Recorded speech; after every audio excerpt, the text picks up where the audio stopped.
Good afternoon, everybody. Welcome to the very first episode of Hidden Conversations. My name's Dave Sleet. I'm Managing Director of APA. And for our first Hidden Conversation, I am joined by our CEO, Siobhan Crosby.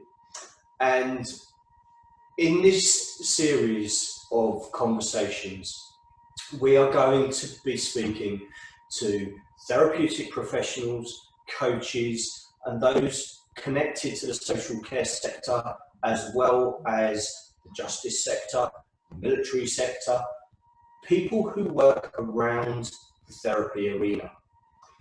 And we're going to be discussing topics that happen every day with those professionals, but they don't happen in public.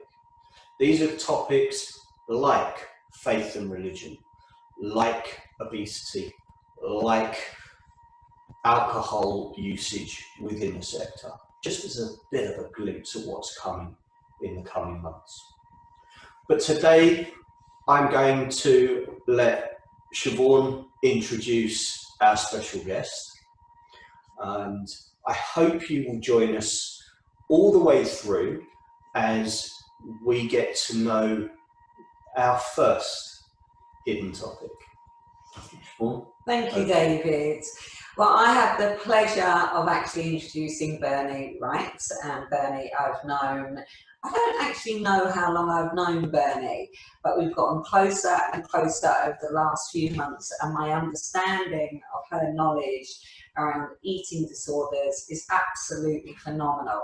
So we have connected on a personal level, and I've understood her expertise, her understanding, her psychological knowledge, and for us to bring Bernie into this and allow her to be able to share her thoughts, her feelings of everything that's going on at the moment in relation to the topic of eating disorders, which, forgive me for saying, I don't class anything as a disorder, but for the sake of the conversation. And actually, I'm going to allow Bernie to introduce herself, give a little bit of her background and her thoughts and feelings about the topic of health, well-being at the moment, and most importantly, weight, because it's a huge topic in the media at the moment, and it's not doing the job that we'd really like it to be doing in relation to professional psychology. So Bernie, please take it away. Feel free to introduce yourself. Thank you. Yes, I am Bernie Wright. I work for the National Centre of Eating Disorders, and I have done for many years. And yes, the news this week has made me very upset, very angry, very distressed. It's created for myself and my clients and my supervisees a feeling of total dismay. Because I was saying earlier today, you know, when we put all the ads on cigarette packets, people didn't think, let's stop smoking. It made no difference at all. At the National Centre for Eating Disorders, we want people to get trained in eating disorders, more people. There's just not enough of us out there. It's a huge epidemic and it's getting bigger, and we need more experts. We need people who are willing, able to train and get knowledge in this work. And can I ask you, do you do training around actual eating disorders? And I say that because there's a lot I do know about you, but there's certain things I wanted to clarify. So you offer training around this? Yes, I'm a trainer for the National Centre of Eating Disorders, and I have been for a while. And I'm also going to do some other work for another place under the National Centre of Eating Disorders. So yeah, I've got lots of experience in it. And I suppose what concerns me is that as a profession, we seem to have just turned away from it. It's almost like what Freud did with sexual abuse in some ways. We don't seem to look at the complex issues of eating disorders and what's behind it. And every time I train, there will be people in the audience who have got eating problems themselves. Why do you think that is? Why is, as a profession, it's become a topic that we've almost shied away from? We have, Dave. I mean, that is so spot on. And I think it started off for me years ago. I was working with this young girl in my placement when I was training. And I said to her, right at the end, I said to her, is there anything I could have supported you with? Obviously not an ending idea really, but I did. And she said, yes, I'd like you to have actually supported me with my purging. So she was a bulimic. And so from after that, everybody I worked with, I asked every client, what is your relationship like with food, weight and shape? And the more I did that, the more it appeared to me that practically everybody I was working with had some kind of issue, whether it was with food, whether it was weight, whether it was shape, and there was an awful lot going on. So then I started thinking, I must get some training in this field. So I trained in this field in 2007 and have been supervising and working in this field ever since. A long time training and a long time trying to address things that are actually very, very complex. And I'm a therapist, you know that, Bernie. Yeah. I appreciate the psychological impact of how control around food, because food is the one thing often children feel that they can control. It's sometimes the only thing that they feel that they've got control over. Exactly. And how that can play out psychologically is so extensive. And it's really great to hear that you're advocating individual training, because especially when you think of people that are in private practice, I'm in private practice, anybody can walk through that door. Unless you have the understanding on the depths of psychological awareness and the damage that we could do in our language, our thoughts, our reactions to that individual that is coming to us for help in relation to weight can be absolutely extensive. So what would you want to see happen in the therapy world? Just help me out. Help us out. I'd like therapists to have the duty of care to actually get some training in this field. I did a webinar for 295 people last week or the week before, and I actually had some therapists phoning me up the next day and the next day and the next day after that. Clearly working weights, very dedicated therapists, they wanted to do the best. And yet the people they were bringing me through fear of the webinar I'd actually done, it was way beyond their level of competence. The people that they brought to me should be in hospital.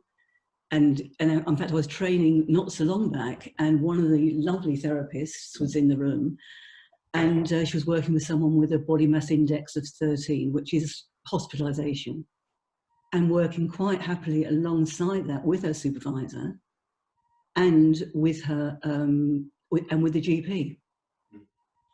So that's dangerous. Sorry, do you think part of the disconnect, and I speak as a coach who's kind of touched in this area in the past, but do you think part of the disconnect is that every single one of us as human beings has a relationship with food that has shaped our understanding of other people's perception and relationship with food?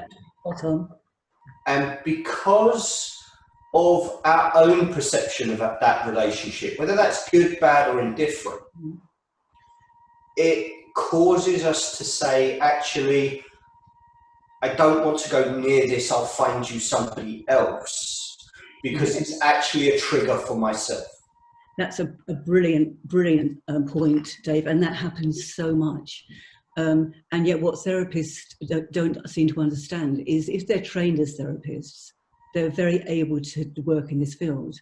They will be able to work with binge eating. They will be able to work with certain issues. As long as we stay too scared to get involved in this field, thousands and thousands, millions of people are suffering. Yeah. I'm also beginning to wonder about the multidisciplinary approach.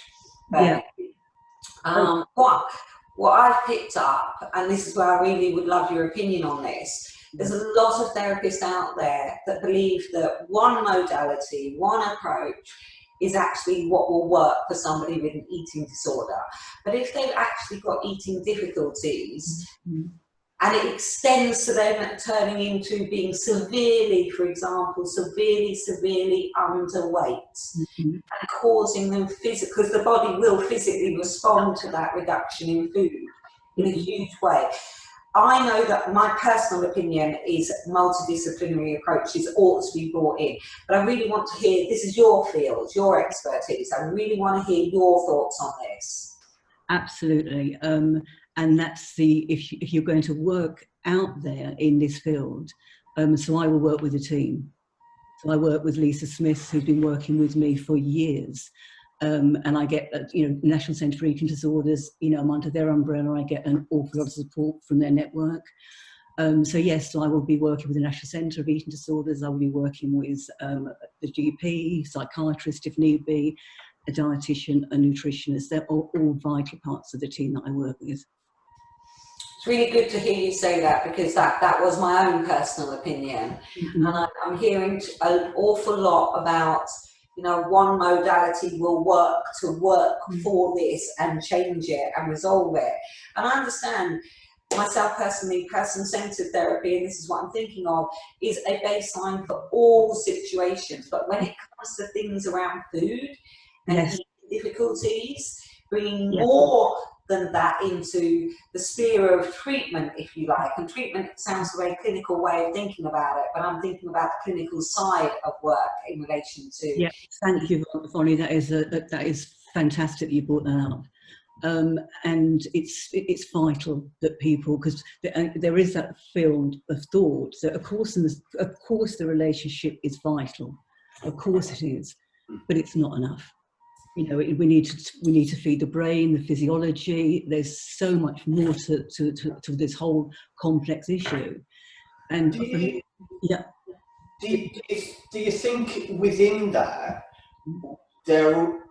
it would be beneficial to have a wider environmental understanding for the client that's at the heart of that?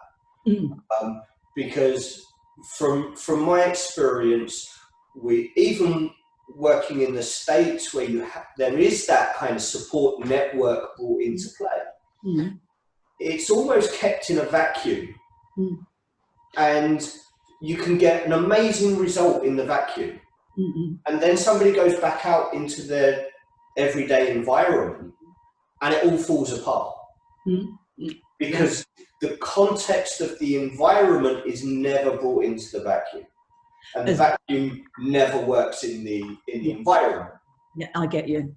So it's something about not being in isolation, not being separate, being more inclusive within that, and understanding it on a different level. Absolutely. Well, can I just ask you, what kind of things would you, because I know because we talk and I know your thoughts and opinions, but I really am bringing it into this to show other people. Could you give us some kind of examples in your own mind of your experience of what can actually lead to eating difficulties? Well, we have all sorts of ideas. We're sort of even saying now genetically 9 months before you're born. We've got sort of predisposing factors as to why it can start. The environment, birth, and birth to trauma. It can be anything. So if you've got these predisposing factors, and then you have some type of trigger, because some people just aren't triggered, and then it can start with for whatever reason, abuse, physical, sexual, mental. It can be bullying. It can be parents separating. It can be literally anything. And then, as we know, what then keeps it going is the eating disorder behaviour, or the rules and regulations, starvation. So basically, what people are doing, they're either controlling themselves and supporting themselves by undereating and starving, or overeating, or purging, or running, or compensatory behaviours. Whatever we do, to make us feel better as a survival mechanism, is what we do. And that's when they come to us. And that's kind of where I thought you were going to go. But I'm also very curious, because I used that word disorder earlier. I don't agree with the word disorder, but for the sake of that clinical sentence that I used, I did use it. But I'm also thinking that word can create such implications in itself in relation, that's where I'm bringing your mind. So how do you feel about even that word being used in a sentence in relation to weight, food? That's a great question, Vonnie. And it's a case of when people come to me, because they'll be given all sorts of diagnoses. and I work very much, I'm pretty uninterested in what they want to call it. But you know, if they could, people get very, very attached to their disorder. You know, they'll come and say, I'm bulimic, I'm anorexic. And I say, it's something that you do, it's at the moment, and what can we do differently? So with eating disorders, you've also got to remember, you've always got three people in the room. So you've got the eating disorder, the voice of the eating disorder, and then you've got the client, and you've got the therapist. So you're all the time working with three. It's the voice that we have to tackle, and it's a very loud voice. Yeah, I've always kind of used the analogy of a gremlin as being that voice, and it's, you know, the more you do to quieten the gremlin, the more the gremlin will do to stay in play and make things more difficult for you and kind of dominate the fear factors that you have naturally. When you have conversations with fellow professionals, do you get the sense that there are professionals that are more fearful of the conversation around food, shape, and context of food than they are about actual training in the topic? Yeah. I think that there's a lot not said, and when I'm training, and people get very fearful. But so if I go on to any counselling forums, for example, and someone, you know, that a thread starts, I've often, as you know, Ronnie, get some pretty aggressive reactions from therapists, almost like I'm attempting to tell them how to do their job, or they don't agree with what I'm doing. But, you know, I'm basically there for the safety of the clients in the way, which was what we believe passionately at the National Centre of Eating Disorders, is that we're there for the client, and we need to restore the brain, we need to restore the mind. And, you know, sitting listening to someone's story is not going to do that. It's got to be so much more. How have people responded to you about your feelings online in relation to all your thoughts around this particular situation and what's happening with the government at the moment, Bernie? It's getting better. There seems to be a lot more therapists who are now coming on and sort of coming alongside, whereas before, you know, if I'm going back 2 or 3 years ago, there was an awful lot of, I would say, anger, irritation. Every time I sort of put something out there, that is changing, and we need to change it right from the top. We need to change it from the whole membership system. I'm actually, for those who know me on Twitter, I'm actually having a conversation with the British Association of Counsellor Practitioners at the moment, because they're advertising a diet that is, in our National Centre's professional opinion, is detrimental to our clients, to our client groups, the very people that we profess to, and I am an accredited therapist with the BACP, but the very people who we claim that we're supporting are being hurt by some of this dubious eating behaviour, which can, you know, from my experience, can lead to either a yo-yo dieting and obesity, or can in fact lead to an eating disorder. Yeah. Do you think the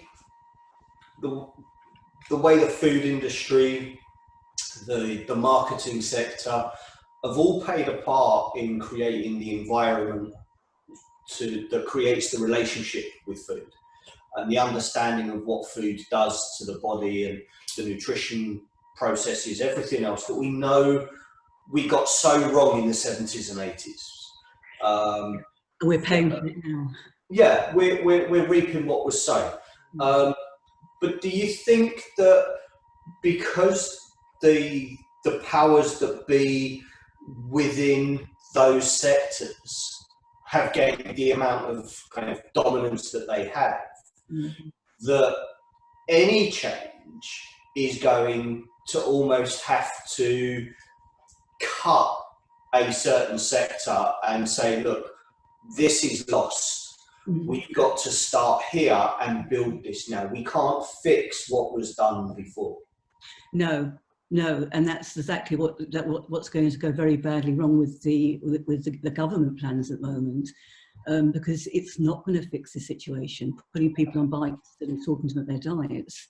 It needs people out there like myself from the National Centre for Eating Disorders who really understand the complexities of dealing with all these problems that people are bringing. I asked the question because it's very much what the public drive is at the moment. It seems to me that the drive is to say, well, if you're at this point, there's nothing we can do here. And I know from the work that you and your team do, that's very much the opposite position. You mentioned a moment ago about membership bodies and their involvement with the topic. And one of the conversations that Vonnie and I have had probably 4 or 5 times over the last probably about a month, has been about setting a tone for that environment change. What do you think membership bodies as a whole, because we're not just talking, APA, as a whole, what would you like to see membership bodies moving towards, if not getting in play sooner rather than later? I think I'd love membership bodies, Dave, to take responsibility for food waste and shape, not to pretend it doesn't exist, and certainly not to put it in their magazines advertising diets that will create, and I've actually seen that these particular diets cause incredible problems for the clients I'm working with.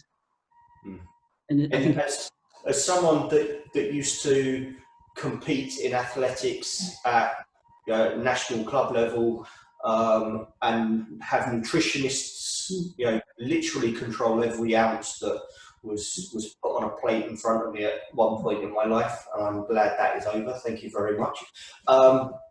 But the essence of the amount of control and the lack of understanding around diet, just the concept of diet, I think is exceedingly damaging, because 9 times out of 10, if not 10 times out of 10, most people will go, oh, I'm going to try this diet. They will not have a clue in themselves, one, how their body processes food, one, what their metabolic rate works at, what their processing time on food is, and therefore any diet is going to be the equivalent of Russian roulette.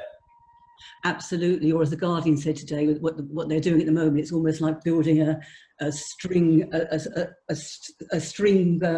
bridge under a burning canyon, and that's what they think to be doing. There was an excellent article in the Guardian by Elena Morgan, and it really did address the reality of what's going on. Well, I'll tell you what we'll try and do is actually get a copy of that article, and with the video, we'll put the link to that article with the video when this goes out, because I think you're right.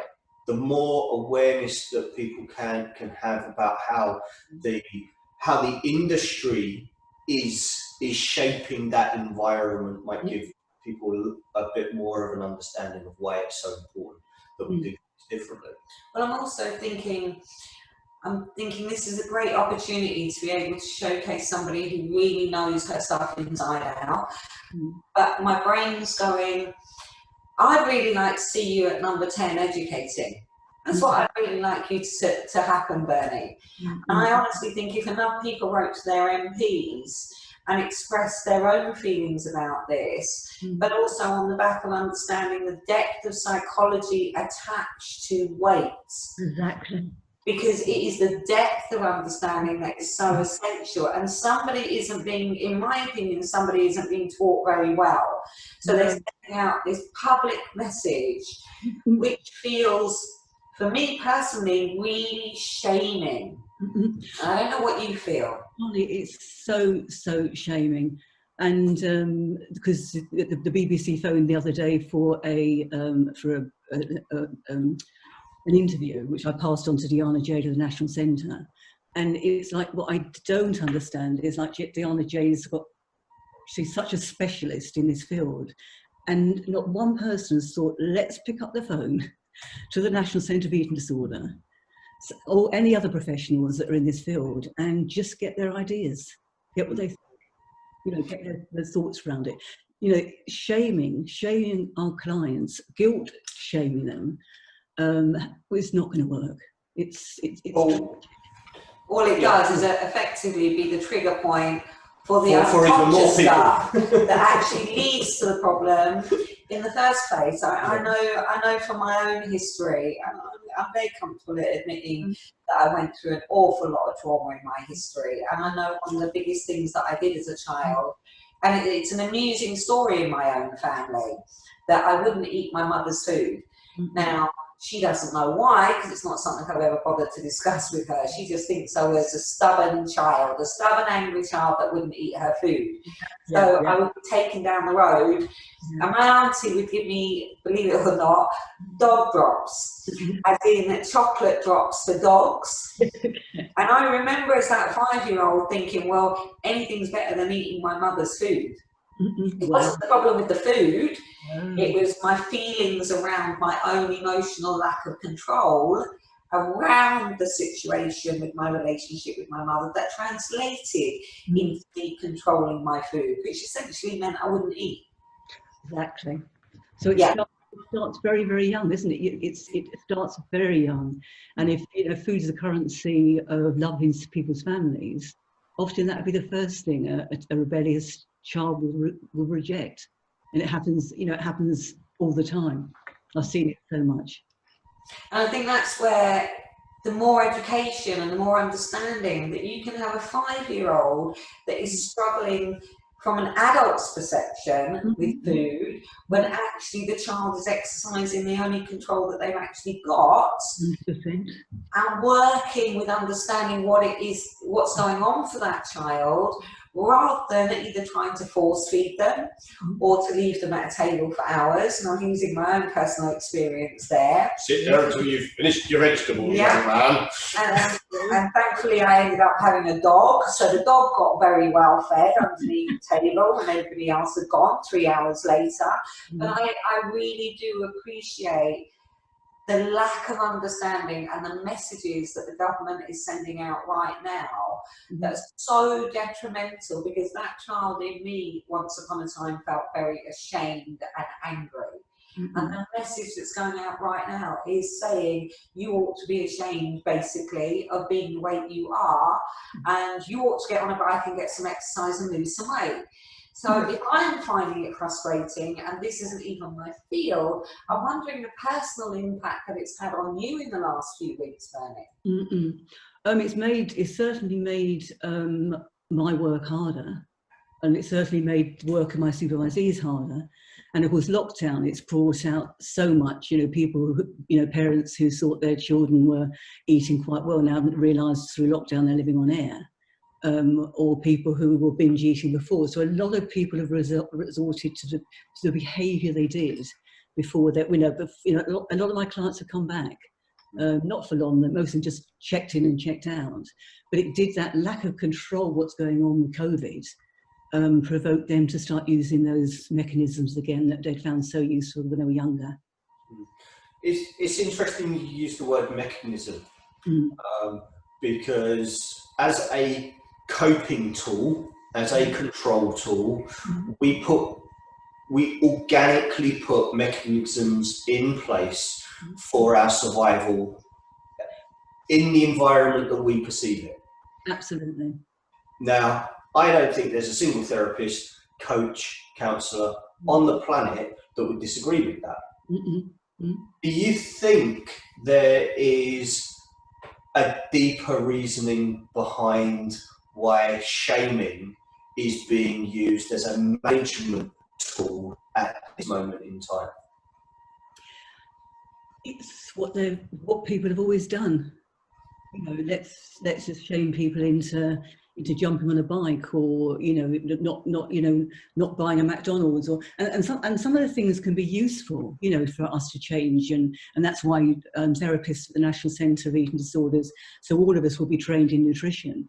So that will be part of our work. So, so if someone comes to me, that will be, I will be supporting them, because people have forgotten what and I don't know which one of you said it, but they've forgotten how to eat. They've forgotten their cues to hunger, and they don't know what's normal anymore. So, and sadly, an awful lot of our therapeutic world don't know either. So it's sort of almost like the blind leading the blind. And I would love the BACP to stand up in any other organisation and say to people that it's really important that you understand about food, weight and shape. That that food, weight and shape affects a huge amount of the population. And the problem is, what people don't seem to understand, they get very fixated with the anorexic, because they're very, very thin. And yet most of the anorexics I've worked with are what we call atypical. So they would look just like you or me. And that's what therapists can miss totally in a room. And they might be working with an atypical anorexic. And unless they have an understanding of how to talk to that, they can compound that. The problem can go deeper. It can go even further ingrained. Which I've seen a lot. Sorry about the interruption with the animal. They say never work with animals or children, Bernie. And when you're doing videos like this, it sounds like she's practically dancing on the floor. I like to be conscious of her weight. My Labrador, simply because she has arthritis in her back legs. So I have to be really conscious of not spoiling her. She's also got cancer too. But her weight is something that we're permanently conscious of in here, because obviously the more weight that she gains, the harder it is on her back legs. So sorry for the interruption. Let's David Becky with dealing with that one. That's what we call Zooms at home. That's in the real world. And dealing with things in a completely different way to what we normally would. No worries. Lovely interruption. Absolutely, thank you. It's interesting because even it does actually apply to animals as well. When you think about pets, I've seen it over the years where animals have not been exercised in the right way, and they've been seriously overweight, and the damage done to the health. Without the education and the psychological understanding, I'll always come back to psychological education, because in self-awareness we can change anything. But without that fully depth of understanding how that control plays out in such a strong way with food. I mean, I think I think years ago, probably in the last 10 years, and I'm remembering this specifically, there was a particular situation where, and it was all in the national newspapers, and there was a threat of a young man being taken away from his parents, and it was in relation to him being overweight, and obesely overweight. And this was a young child of approximately around about 10, and there was a huge case in the national newspapers about people's different perceptions of one side seeing the parents as literally killing their child, through what they were doing with food and the child, and social services wanting to be involved, and you had the other side saying, well, it's just food, it's not an issue, it's not a problem. What's the issue? Why would you bring social services into this situation? But I know my thoughts and feelings on this, but what would be your thoughts and feelings on that kind of situation where you have a young child of approximately 10, 11 years of age, and they are severely obese? Because we know what's going to happen on the back of that. But what are your thoughts? What should happen? Work with the parents to support the child. Education again. Get the correct support, the correct people who are trained. And I know I keep saying about the National Centre for Eating Disorders and the training there, but and equally for people who are therapists, to get supervision from therapists who have experience in eating disorders. And I feel, and I would absolutely love, as part of supervisory training courses, that they have training in modules, so that the therapists that come out, who are trained supervisors, know how to support their supervisees when they're working beyond their level of competence. And that is just not happening at the moment. You know, me trying to get a supervisor to supervise my work is luckily I've got the National Centre of Eating Disorders, and I've got Diana Jade, who mentors my work, and the network. I get a lot of support from them. But this problem is, worldwide, countrywide. So it needs to come from the top, that we need to accept that that we've got 6 million obese people. We've got thousands and thousands of eating disorders. And we've got a handful of therapists who can work with it. I mean, that is just madness. For the like of me, I can't understand. I mean, help me out here. I really genuinely can't understand, because it's such an epidemic. Yeah, and I think when we look at the mechanisms that are being used by our national leadership, because it's not the national leadership of now, it has been the national leadership for a while.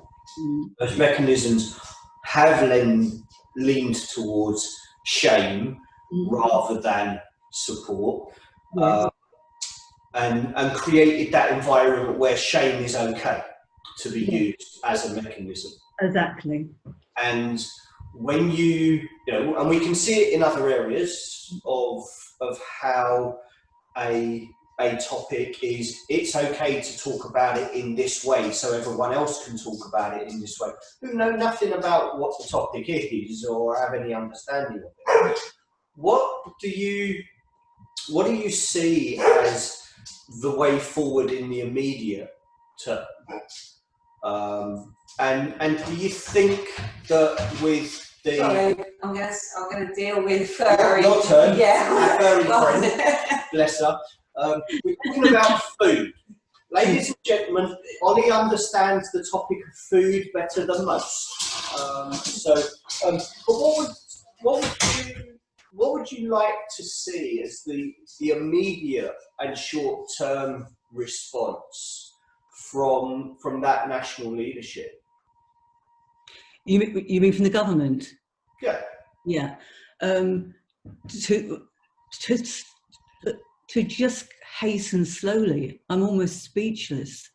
We're not going to get people who are 25 stone down to a body mass index of 25 before the next outbreak of COVID. Yeah. It's just madness to think that is going to happen. It will create terror and fear and shame. And and I've never, in the same way, Dave, I don't say to people who've got eating disorders, you could die for this. It doesn't work. Fear is not a motivator. It's part of the process as the therapy goes on, but not at the beginning. So to say someone you're going to die of obesity or you're going to die of anorexia nervosa, it doesn't motivate people to change. It does motivate them to keep doing what they're doing, but worse, in my opinion. It's almost like, well, I've gone past the point of no return, so I might as well just carry on. Yes. And it comes back to what we've talked about previously, about the use of slogans in trying to control behaviour. You mentioned earlier, the campaign around smoking kills. Well, that's a slogan that's been around for 60 years, and it hasn't actually reduced smoking use in any way, shape or form. Drink responsibly was kind of the next kind of big health campaign after anti-smoking. And, has that actually had any impact on the use of alcohol? No. Absolutely. So, and then we got the next kind of slogan campaign, stop when the fun stops. Has that actually impacted on the use of gambling? No. Absolutely not.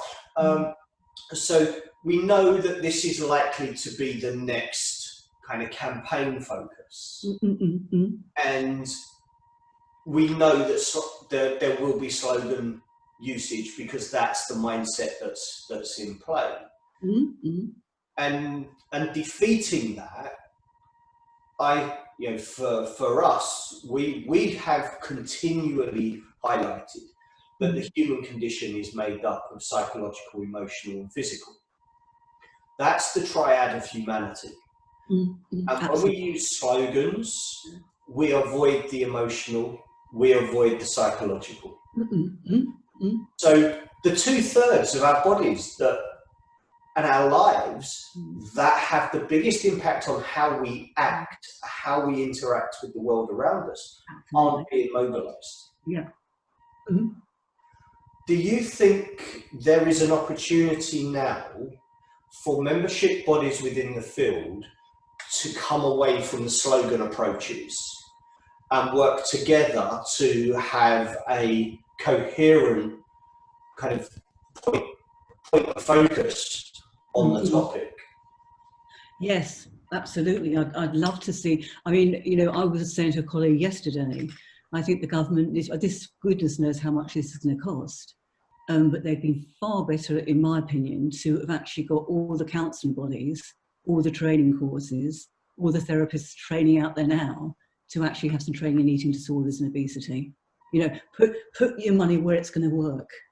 We've got thousands of therapists out there who are trained, willing and able. And I think that we'd be better actually equipping them to get some decent training in this field, so we can start it from the very roots. So we can sort of build it outwards, as opposed to just doing what we're doing, which is not working. It won't work. Okay. One good thing that's come out of it. Sorry for interrupting, Ronnie. It might work short term. Weight goes back on and more. Yeah, and I'd agree with that as well, Bernie. I'd say the only positive that I can see that is coming out of any of these slogans is actually conversations. Yes. The amount of conversations, because this is one of the reasons we've ended up talking about this. Yes, exactly. And it gives us the opportunity to share and educate to others that actually those slogans are not going to do the job, but actually training qualified professionals to understand the depth of it. And I'd say that from a psychodynamic point of view, absolutely. and respect to anybody that's person-centered, because I'm person-centered trained, but I'm psychodynamically trained as well.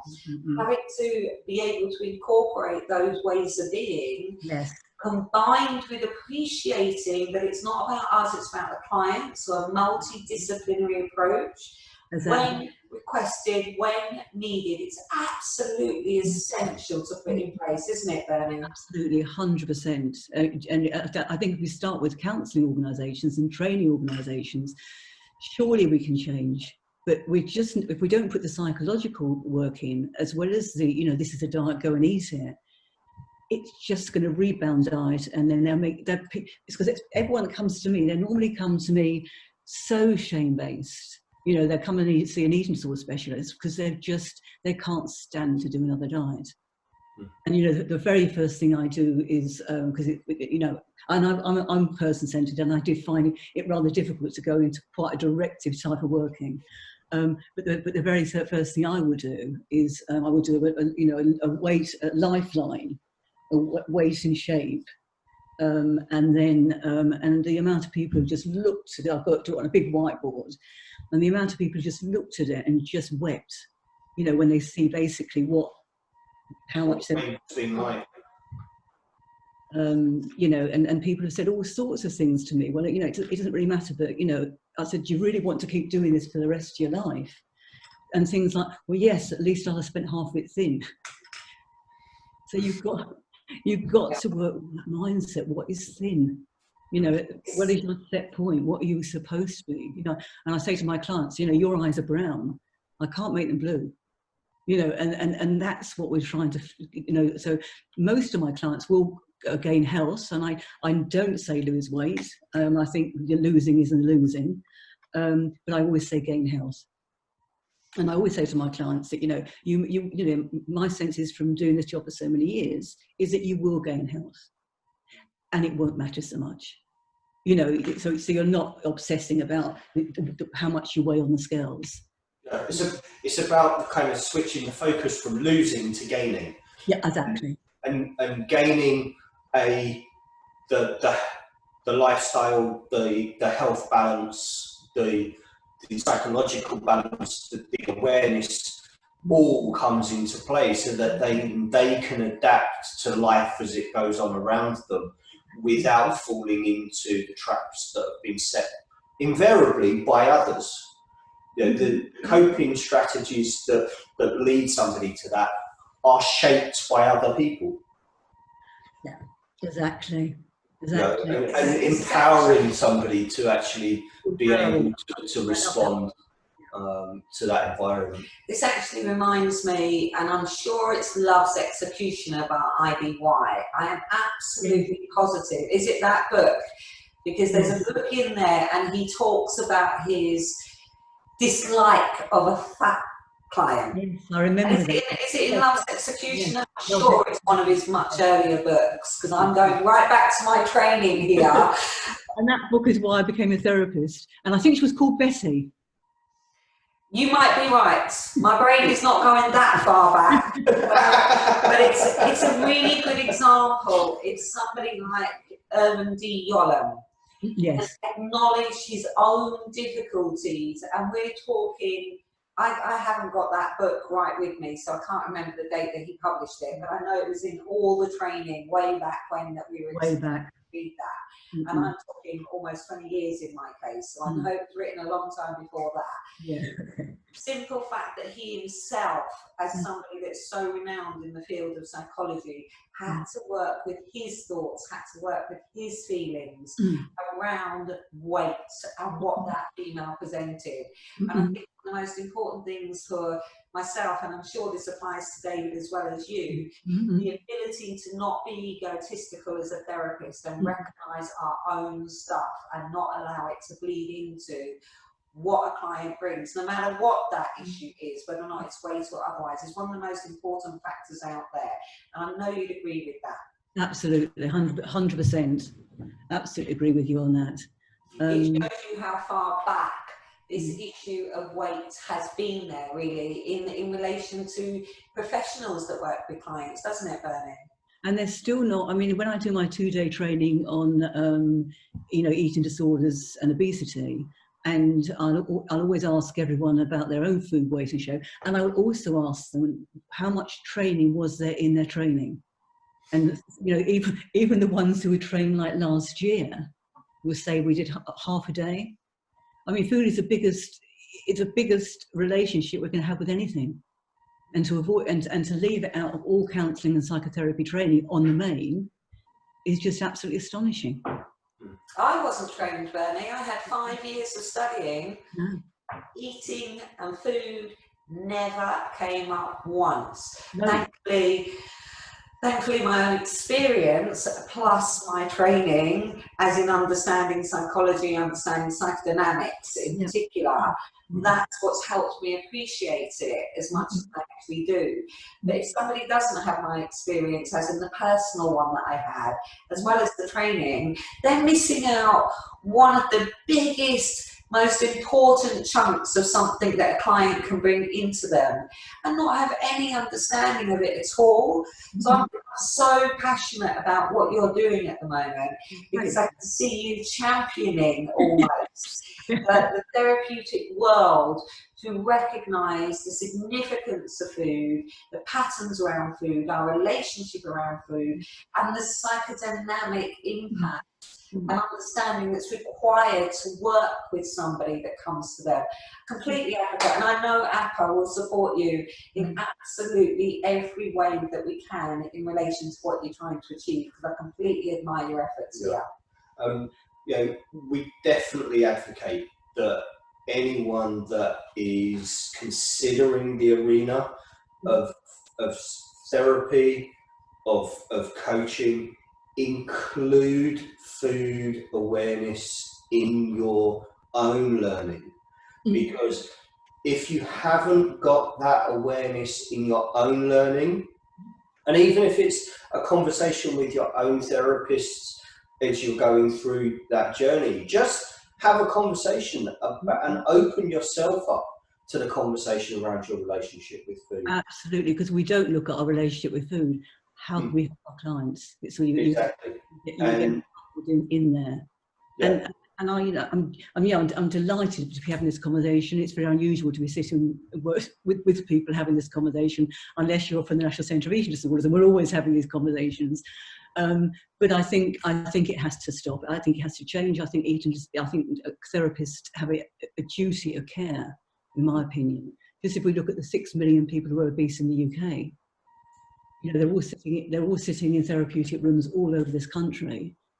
And when I did the workshop for 295 people the other week, it was astonishing the results that we got from therapists who'd never actually looked. Because in fact, I nearly was going to ask Lisa Smith, who I work with, a nutritionist. That would have been really great. But she was working today. But because I work very much with Lisa, and we get such superb results with people, so that they'll come to me, they'll see her, and of course with families. So I work with the whole family as a system, and then I work also with Jenny Langley, who wrote the book Boys Get Anorexia Too. So people tend to go off to her carers workshop. So it's very holistic. There's a lot, because you're not going to sort an anorexic child out or a chaotic bulimic unless you're working with a family system. For example, if you've got a father who's totally anti-therapy and thinks it's a load of crap, and a mother who thinks it is, and they're just telling the child just to eat. The parents need to learn the language of how to talk to the eating disorder as much as we do. Yeah, and it's that layering of support systems, and it's almost like we have to create the perfect therapeutic onion. Yes. Layer after layer after layer, and if the gremlin that is that poor relationship and that poor understanding wants to cut through that onion, they're going to be the one that needs to cry. Exactly. And by having that layering there, it makes it a lot harder for that gremlin to get through. I was just thinking about that gremlin, and I was thinking it'd be fascinating if a therapist asked the client how old that gremlin actually was, how old that voice actually was. And I use that particular question in multiple different ways. But like I said, I don't tend to work with clients with food issues or food control difficulties, simply because they don't come to me. They obviously find their way to you, Bernie, rather than to me. Mine is another field, despite my understanding of it. But you know what? I think that would be a fantastic question for any professional, just to say, how old is that voice? What age would you put that voice? Yeah. And where that will take that individual could open up phenomenal doors of understanding in their own. Absolutely. And as you're talking there, it's also about us asking that question, and actually not being afraid to ask questions. Now, every time we go onto any of the Facebook pages and you mention the fact that you might ask people, I've got no problem asking people anything, and people have got no problem telling me. But it also seems something about, because because if you think about it, if we don't ask the questions, on a lifeline, you might miss a very important part where it all started. So I will go right back to birth and right to the end of their life. And then by the time we've actually got this huge lifeline, and they'll be sitting there saying, I can't believe I've told you all this. Because you don't ask in a way that's going to scare them. And obviously if trauma comes up, then you'll deal with the trauma. You won't just keep getting to the end of the lifeline. And it is that inquisitive curiosity. Exactly, Dave. But when it's done in conversation, when it's done with compassion, it's not an interrogation. No. And invariably, when we look at the feedback that professionals have received, positive relationships always mention the conversation, the curiosity, the kind of inquisitiveness within the relationship. Can always pick out that thread. When the experience is negative, you don't see any of that. Yes, exactly. And it's that, and you're quite right. It's that curiosity, isn't it? It's that you're okay, I'm okay, and we're here together. We're here to work together, and it is very much a collaborative relationship. That you will work with that person in order to, and the same way, there's people sort of say we shouldn't ask questions. I don't ask a suicide question. I don't ask clients what medicate. I mean, I find that staggering, because I think it's important. I'm with you there, because I find it, when it comes to even the word suicide, being comfortable at saying to somebody, have you ever been suicidal? But being comfortable asking the question rather than it coming from a place of fear. Because the whole ethos of therapy is understanding that person. So the more you know, the bigger the picture, the more information, the more they learn to understand themselves. And the connectivity of their experiences. Yeah. Exactly. And I think when we're talking about the relationship with food, there is often a disconnect between the experiences and the control. Absolutely. And if we can't have the confidence, whether the professional is working as a coach, as a counsellor, as a psychotherapist, as any kind of connection with someone that is experiencing those difficulties, you don't have the congruence and the bravery to ask the question, should that person be in front of you in the first place? Exactly. And I love that word, Dave, bravery. We've got to have courage as therapists, and we mustn't be afraid. When they're getting very ill, when they're dipping in weight, of course I get, oh my goodness, what's happening here? But I think, I've never had any problem saying to someone, have you had any unwanted sexual experiences? Ever. I've never had anybody get angry about it or walk out, and I've been a therapist since 2002. So, what you're saying sort of resonates me in a way, Dave, because I think it's often our fear. It's what's in us, what we can't do. I think that confidence of being able to ask those questions ironically increases the strength in the relationship. Because the person that's hearing those questions knows that you're not frightened. And if you're not frightened about asking that question, it almost gives them psychological permission that reduces their fear and allows their stuff to come to the surface, because they feel held and contained in that one moment. And if we don't ask about food, weight and shape, it's like, what are we saying to clients? Yeah. Are we saying you can talk about everything, but don't talk to me about your relationship with food? Yeah. And it's one of the reasons why this is very much, I think, a hidden conversation. I think because there is that fear between among professionals, because we don't have that exposure to ask ourselves the same questions. Yes. And because we don't ask ourselves those same questions, it means that we risk being triggered if we were to ask it. Absolutely. And I think that underlines why a lot of the conversations that will come up in this series have become hidden conversations. And it would be just great, wouldn't it, Dave, to get these type of conversations out there. Yeah. And this is exactly what this is for. Yeah. So bodies, counselling bodies, if we're running away from food, if we're running away from weight, if we're running away from shape, then we can't help the 6 million people who are obese in the country. And that's not included already. And as I said earlier, we have the really atypical anorexics, that they look just like us three. But the same chant is going on in their head. I've got people who've got that same chant, that same almost like psychotic type, conversations going on in their head. Yeah. And there are, as you said before, there are so many triggers that can activate that sense of need to manage those mechanisms and build those mechanisms. And because it's so variable, there's so many trip hazards, as professionals, and I've seen coaches trip up, that are exceedingly well trained as coaches, but because they're not savvy around the relationship with food, nutrition, exercise, the whole kind of complexity.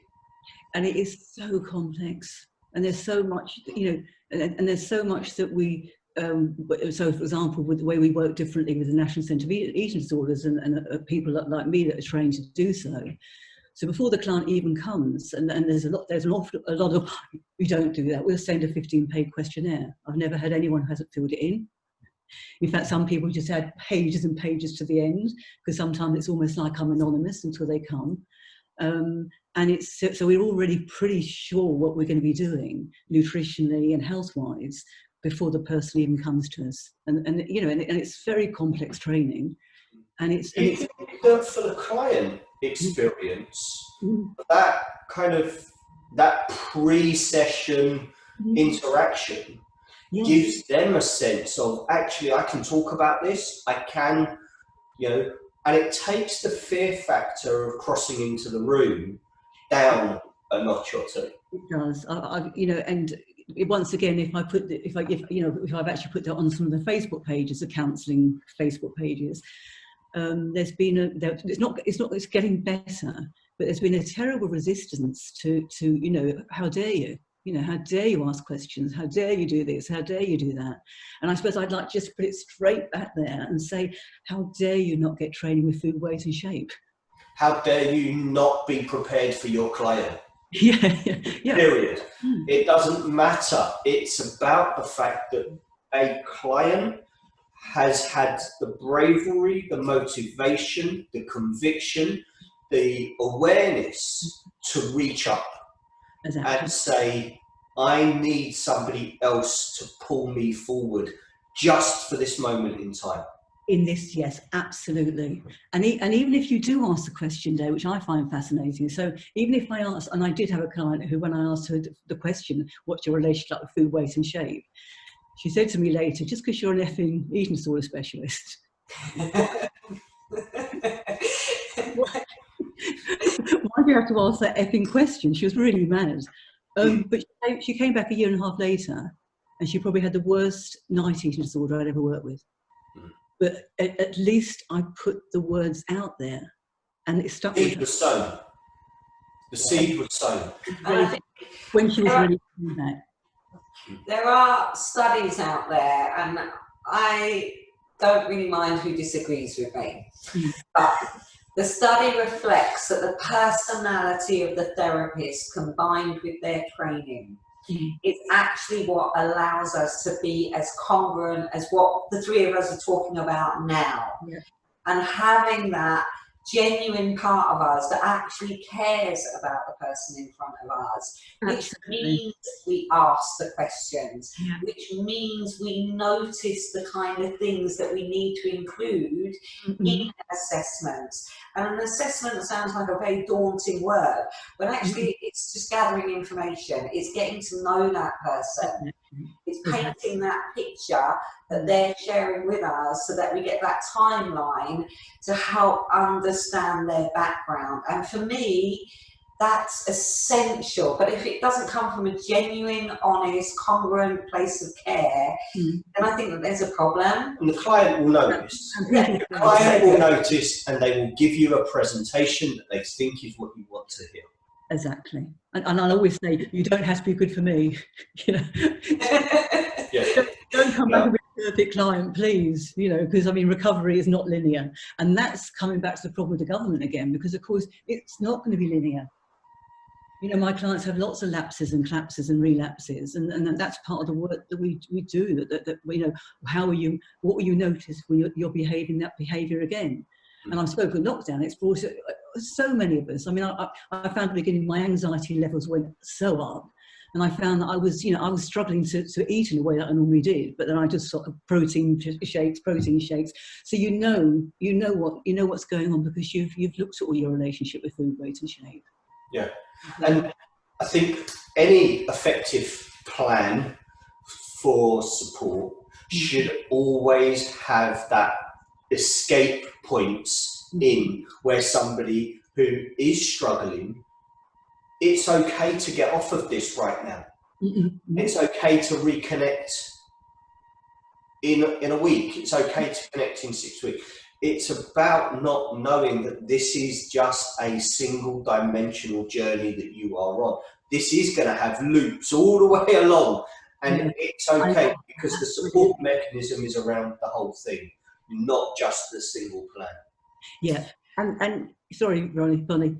I was just going to say, I was thinking about somewhere in the future, and I think because we're a growing organisation that's a membership accreditation, and I think talking to you after this on an individual basis, Bernie, would be very, very useful to advocate and to showcase what Bernie's doing, but also get some of that training and really push it home within APA membership. Because for me personally, I really do understand your passion, but I appreciate it because so many therapists really do struggle with this. And sometimes the mind needs to be opened up, and the more the mind is opened up, which is the ethos of therapy in itself, then the better it will be, the more acceptable the conversation it will be.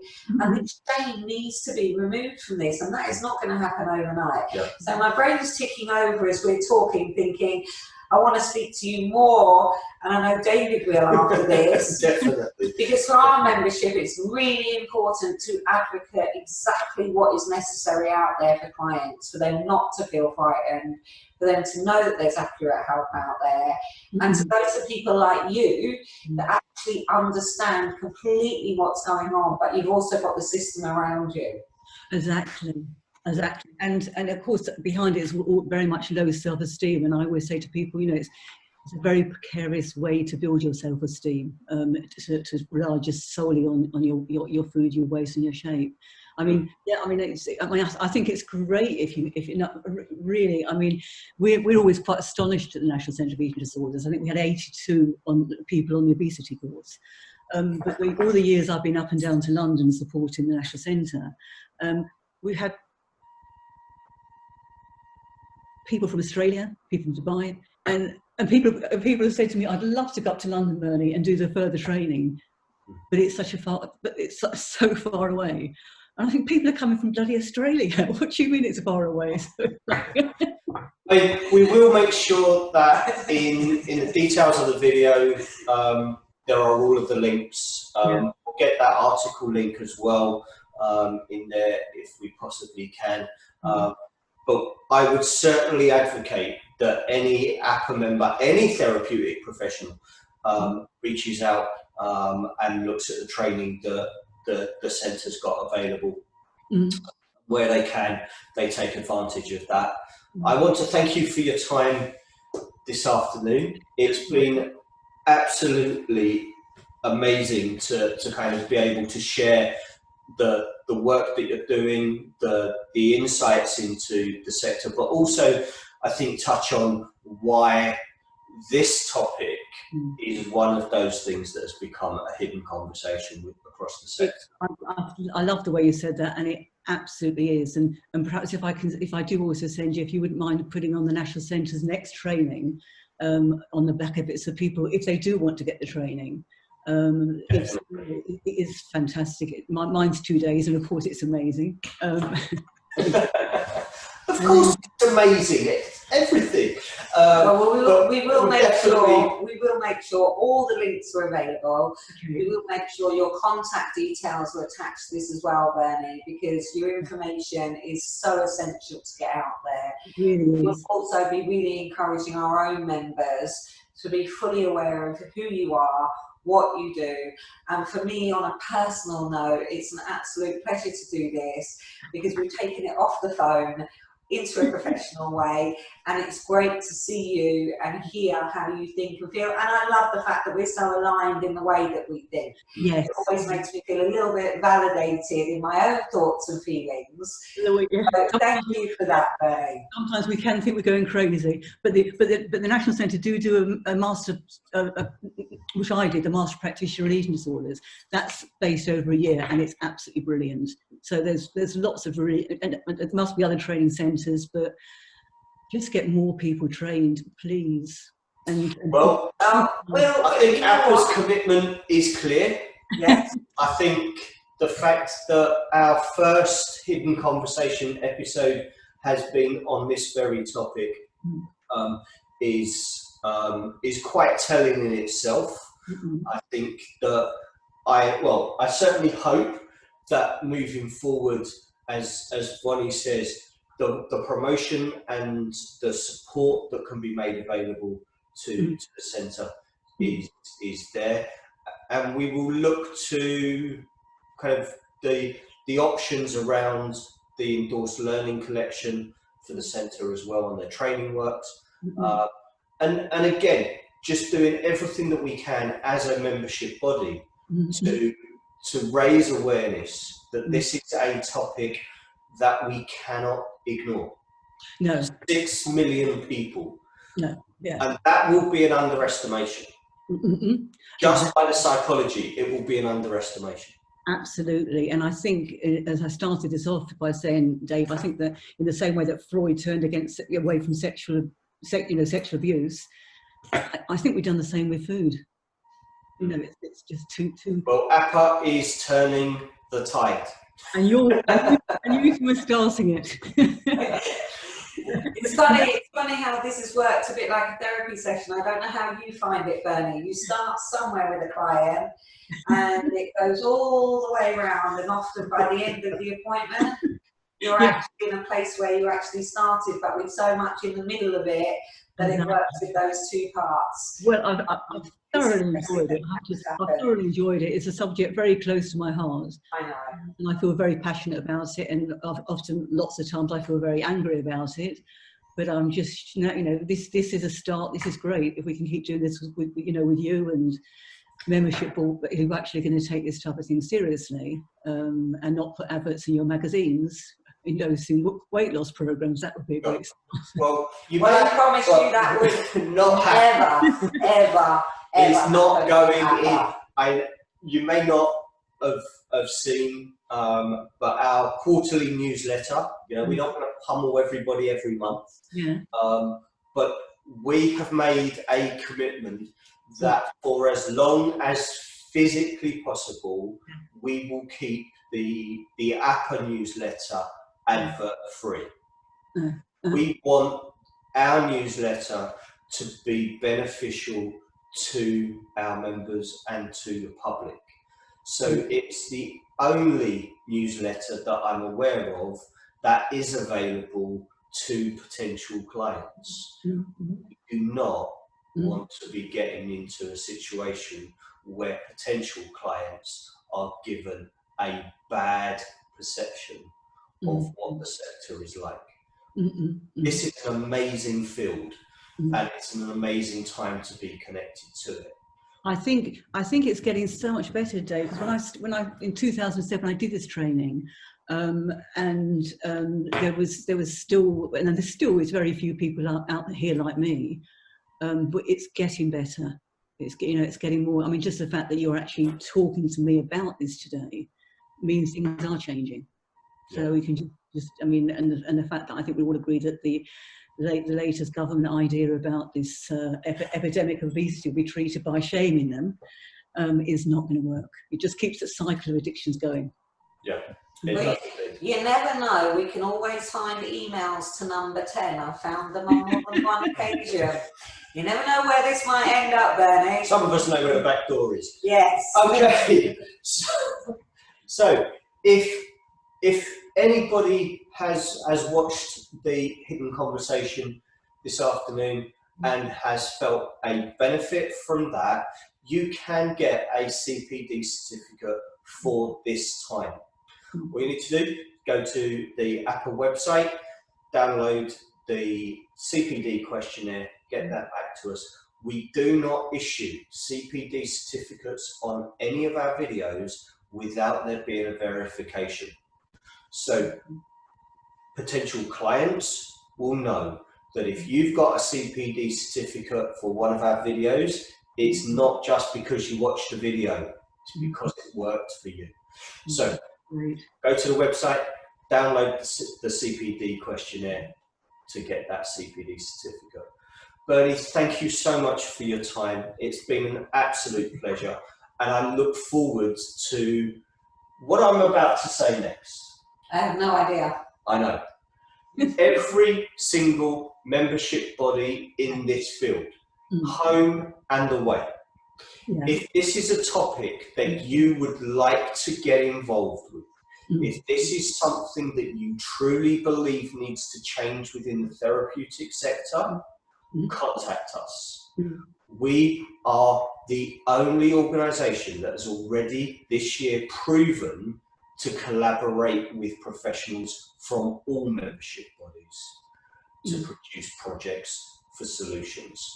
Get in touch, whatever membership body that you are attached to, whatever membership body you run. APA welcomes your contribution, and we will happily work at creating a solution that works with Bernie and the organisations that Bernie's connected to on this one. Fantastic. Okay, so it was great to meet you. I know you, Ronnie, but it's great to meet you, Dave. And I've got two more clients left today, so I'll go and do my bit before I go and sit in the sun with my food. well, enjoy. Well, thank you, Bernie. We will catch up, I'm sure. Take care, and this has been absolutely invaluable. So very much appreciated. I've thoroughly enjoyed it. I really have.